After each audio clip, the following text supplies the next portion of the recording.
Today's case, babaklasin ko na ngayon si Wave para maumpisan ko yung pag-restore sa kanya paunti-unti. Yan.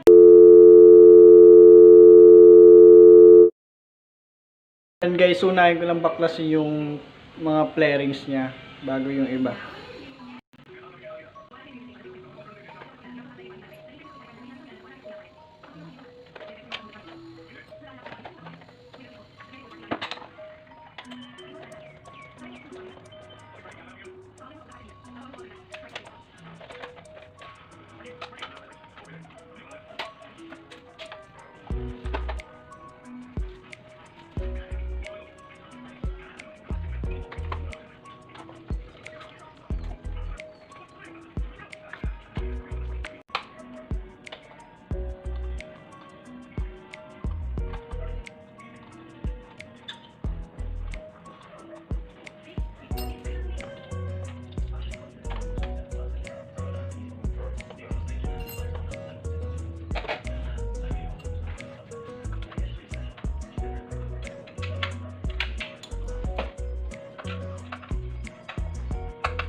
Tapos na tayo sa flarings, babaklasin ko na din yung upuan sa yung U-box.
Tatanggalin ko muna yung gas guys dahil kasi yung hose na galing sa tangke ay nakadikit dun sa U-box ko. I-drain ko muna yung mga natirang gas.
Yan guys, natanggal ko na yung U-box. Isusunod ko na din yung tangke niya.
Yan guys, susunod ko na din yung wirings niya.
Ayan guys, tapos na tayo sa wiring. Tatanggal ko naman yung brake system ko.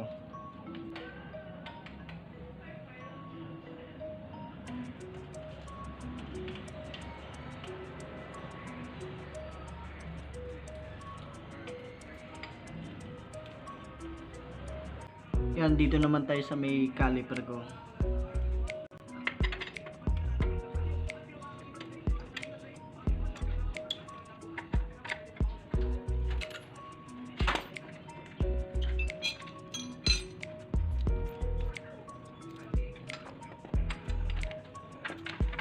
Yan guys, tapos na tayo sa brake system. Dito naman tayo sa likod.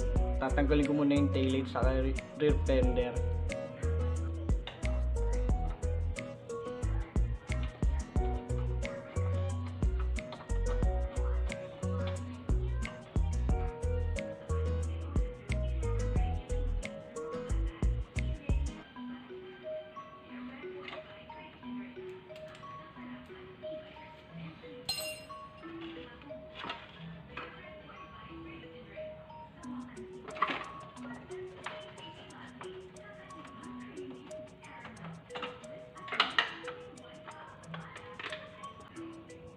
Susunod ko naman yung rear fender ko.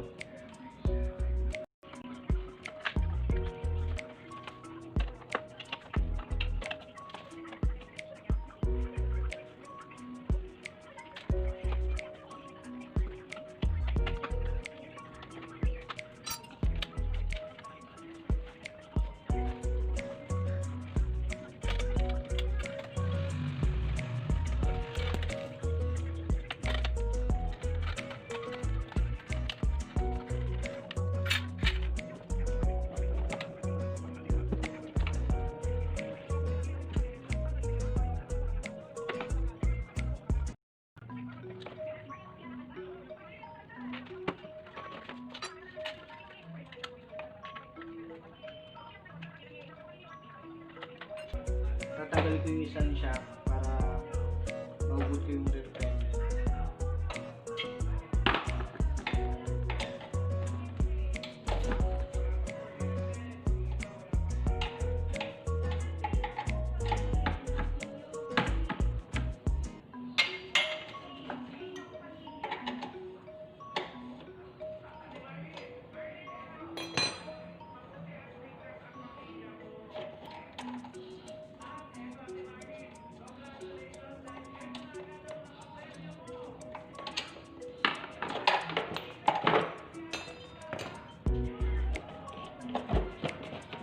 Then guys, tatanggal ko na din yung open pipe ko, then yung passenger ko na conversion.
Babaklasin ko na din yung footrest ko saka brake pedal ko para mahugot ko yung elbow.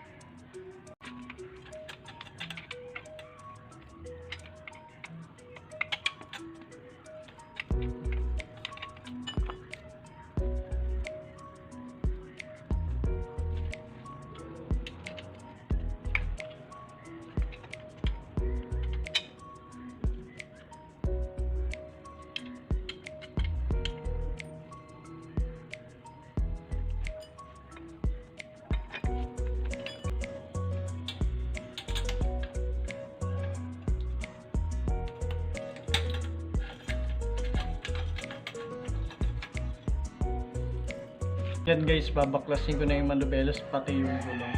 Yan, unahin ko muna yung manubela.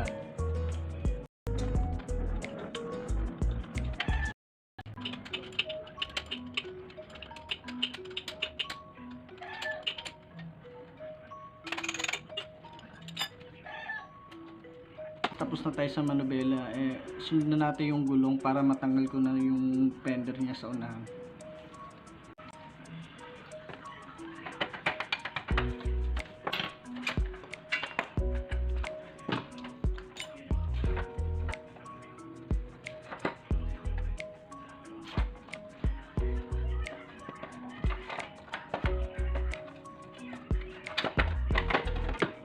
Ayan guys, natanggal ko na yung gulong ko. Tatanggal ko ngayon yung tipos ko.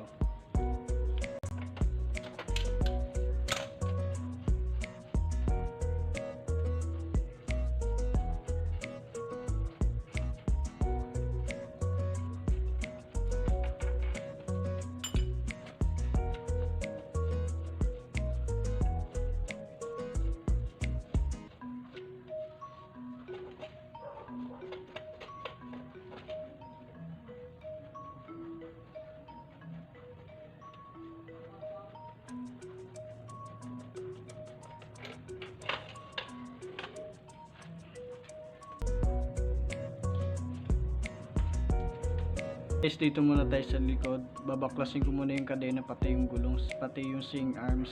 Yan. Unahin muna yung sprocket.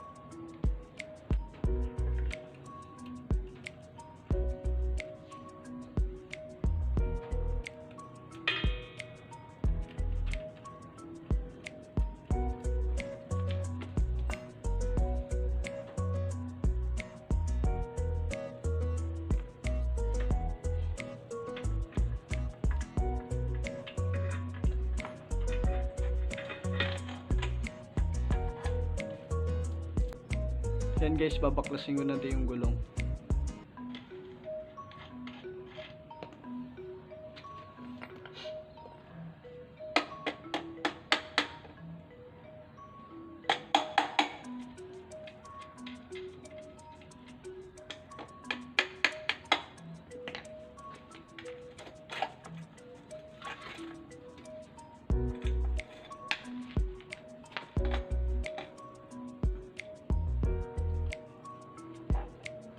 Then guys, babaklasin ko na din yung swing arms saka yung shock.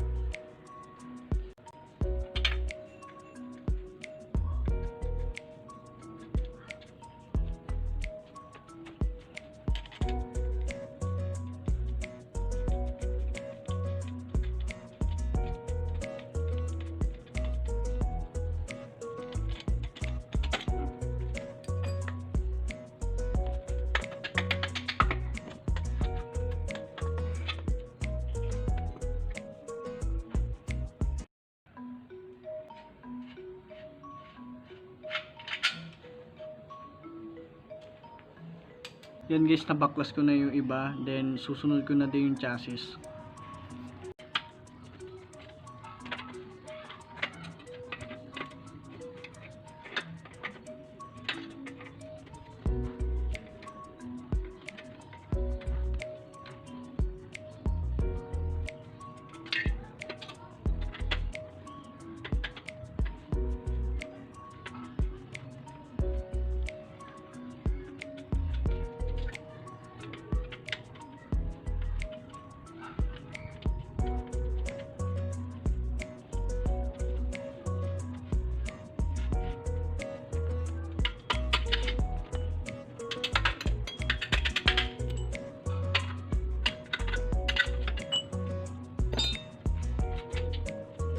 Yan guys, nabaklas ko na yung chassis, hanggang dito na lang.